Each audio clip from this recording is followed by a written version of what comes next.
Good morning সবাইকে। সবাই কেমন আছো? আজকে তো আমি আরেকটা নতুন জলখাবার করছি। দেখো, এই যে আলুটাকে আমি কুড়িয়ে নিয়েছি, তো কাঁচা লঙ্কা দিয়েছি, নুন হলুদ দিয়ে এটাকে পুর বানিয়ে নেব। আর ময়দাটাকে তো আমি সাদা তেল দিয়ে আমি এটা ময়াম দিয়ে দিয়েছি, এটাকে আমি নরম করে মেখে নেব।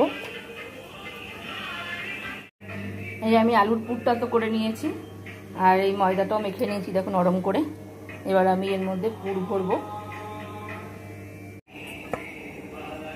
আমি তো একটা গোলা নিয়ে নিয়েছি, এরকম একটা করে গোলা নিয়ে নিয়েছি।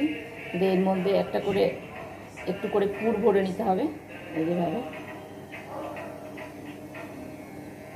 দিয়ে একে বন্ধ করে দিতে হবে, দিয়ে একটা শেপ দিয়ে দিতে হবে হাত দিয়ে, এরকম একটু চাপটা চাপটা করে শেপ দিয়ে দিতে হবে।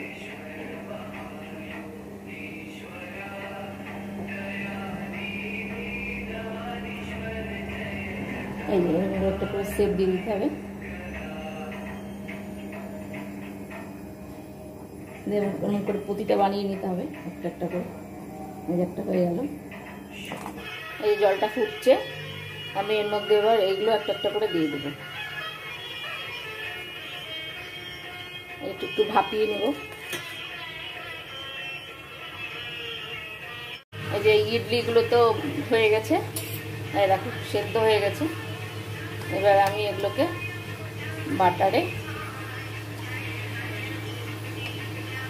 সটে করে নেবো, একদম অল্প অল্প বাটার দিয়ে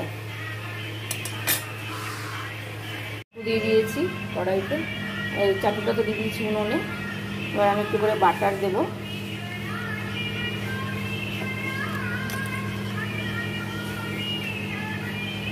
বাটার দিয়ে এগুলোকে একটা করে সটে করে নেবো।